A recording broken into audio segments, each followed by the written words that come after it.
जय माता दी। हम सब ने जो भी ज्योतिष में रुचि रखते हैं, अक्सर एक शब्द सुना होगा गोचर, जिसे इंग्लिश में कहते हैं ट्रांजिट। यूट्यूब एस्ट्रोलॉजर्स अक्सर ट्रांजिट शब्द को इस्तेमाल करते हैं, और जब हम अपने पंडितों से अपनी जन्मपत्री दिखाने जाते हैं तो गोचर शब्द का इस्तेमाल करते हैं। गोचर में फलाना ग्रह दृष्टि डाल रहा है, या फलाना ग्रह आपके फलाने ग्रह के ऊपर से जा रहा है, गोचर कर रहा है, इसलिए ये अच्छा या बुरा हुआ है। तो मैं आज का अपना वीडियो समर्पित करूंगी गोचर के ग्रहों पर। मैं आपको पूर्ण जानकारी बिल्कुल फैक्ट के साथ बताऊंगी कि कौन सा ग्रह कब गोचर करता है, किस डायरेक्शन में गोचर करता है, और कितने समय में गोचर करता है, और ये गोचर असल में ट्रांजिट असल में होता क्या है। तो ज्योतिष में रुचि रखने वाले सभी बंधुवर मेरा वीडियो अंत तक ज़रूर देखें। हम दो तरह से अपनी कुंडली देखते हैं। एक तो वो कुंडली जो जन्म के साथ हमारी बनी है, जो हम जिस समय हम पैदा हुए, कोई भी जातक पैदा हुआ उस समय जो नक्षत्रों की और ग्रहों की जो दशाएं थीं, वो उसका स्नैपशॉट हमारी जन्मपत्री होती है। लेकिन ग्रह तो लगातार मूव करते रहते हैं, राशियां बदलते हैं, नक्षत्र बदलते हैं, भाव बदलते हैं। तो वो क्या होता है, तो इसमें हमारे 9 ग्रहों का आज मैं आपको गोचर का तरीका बताऊंगी।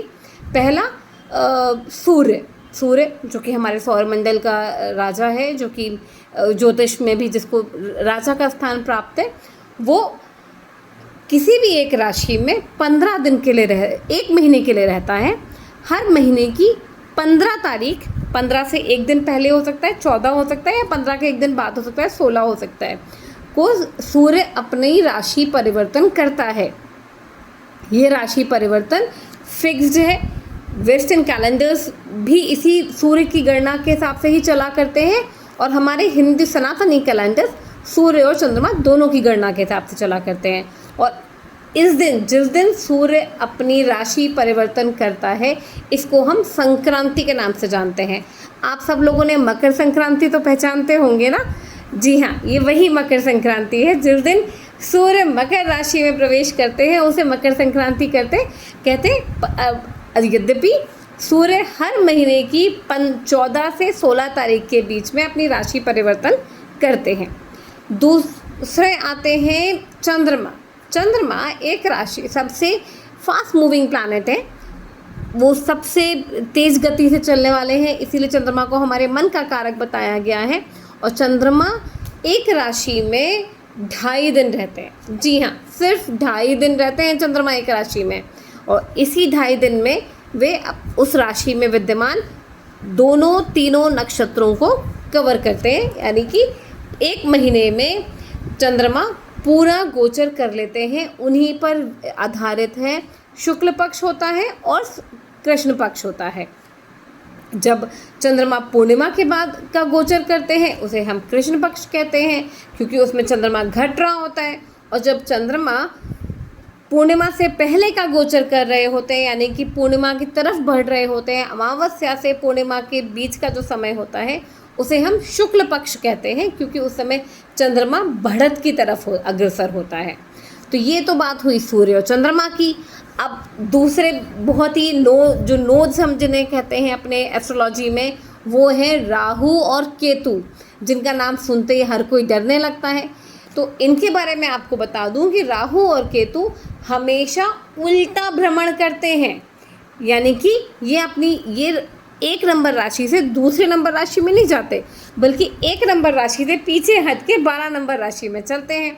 जैसे कि इस समय करंट ट्रांजिट में केतु महाराज चल रहे हैं सिंह राशि में, यानी कि 5 नंबर राशि में, और राहु महाराज चल रहे हैं कुंभ राशि में, यानी कि 11 नंबर राशि में। अब जब दिसंबर में राहु और केतु अपना राशि परिवर्तन करेंगे, तो राहु पहुंचेंगे एक राशि घट के 11 नंबर से 10 नंबर में, यानी कि मकर राशि में, और केतु पहुंचेंगे 1 नंबर पीछे घट के, यानी कि सिंह राशि से कर्क राशि में, जो कि 4 नंबर राशि है।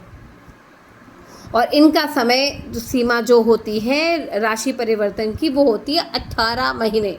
जी हाँ, राहु और केतु एक राशि में 18 महीने तक रहते हैं। इसीलिए हर 1.5 साल में ये राशि परिवर्तन करते हैं। अब बारी आती है जब हम नैसर्गिक क्रूअल प्लैनेट्स की बात कर ही रहे हैं, तो राहु केतु के बाद हम शनि महाराज की बात कर लेते हैं। शनि महाराज अगेन, जिनके आजकल जगह जगह मंदिर दिखाई देते हैं, जिनको कि कर्म फलदाता कहा जाता है। शनि महाराज जो कि जिनके नाम भर से ही सभी ज्योतिष में रुचि रखने वाले लोग थर थर काँपने लगते हैं। ये सबसे हेवी प्लैनेट होते हैं और ये सबसे ज़्यादा समय तक, सबसे अधिक समय तक एक राशि में गोचर करते हैं, यानी कि ट्रांजिट करते हैं, और इनकी समय होती है लगभग 2.5 साल। इसमें एक आध महीना ऊपर या नीचे। किंतु सूर्य, चंद्रमा, राहु, केतु, इन 4 ग्रहों से उलट ये बाकी सभी जो 5 ग्रह होते हैं, ये सीधी चाल भी चलते हैं और उल्टी चाल भी चलते हैं। कभी रेट्रोग्रेड मोशन में चलते हैं, कभी स्ट्रेट मोशन में चलते हैं। रेट्रोग्रेड, जिसको कि हिंदी में वक्री कहा जाता है। तो वक्री का और क्या कॉन्सेप्ट है कि हर ग्रह की सूर्य के साथ एक निश्चित दूरी तय होती है। सूर्य तो हर महीने मूव कर रहे हैं, पर शनि तो हर महीने मूव नहीं कर रहे, शनि वही हैं। तो सूर्य जब एक पर्टिकुलर लेवल से आगे बढ़ने लगता है, तो शनि महाराज अपनी राशि पर अपनी गति को पीछे की तरफ लौटाकर उस डिस्टेंस को मेंटेन करते हैं। इसे रेट्रोग्रेड मोशन कहा जाता है और इसका भी एस्ट्रोलॉजी में बड़ा ही अधिक महत्व माना जाता है। तो ये बात हुई भाई शनि महाराज की। ये एक राशि में 2.5 साल रहते हैं, ये तो मैंने आपको बता ही दिया। इसके बाद हम दूसरे हेवी प्लैनेट जुपिटर की बात करते हैं, जो कि अत्यधिक शुभ ग्रह हैं, हेवी हैं, इनकी 3 दृष्टियां हैं और ये एक राशि में 1 साल, लगभग 1 साल भ्रमण करते हैं। भ्रमण यानी कि गोचर, यानी कि ट्रांजिट।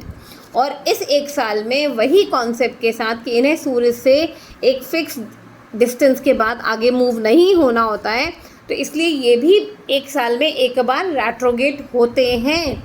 तो रेट्रोग्रेड यानी कि वक्री, यानी कि उल्टी चाल या टेढ़ी चाल। उसके बाद ये वापस सीधे होते हैं, वापस आगे बढ़ते हैं। ये बात हुई जुपिटर की। इसके बाद आते हैं बुध और शुक्र।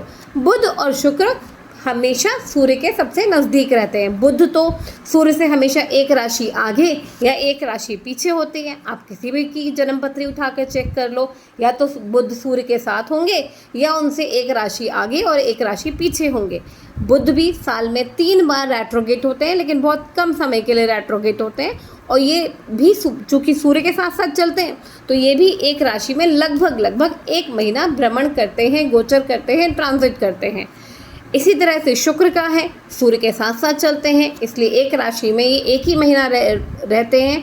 उसके बाद ये आगे बढ़ जाते हैं और साल में ये 2 से 3 बार ये भी रेट्रोग्रेड मोशन में आते हैं, वक्री होते हैं।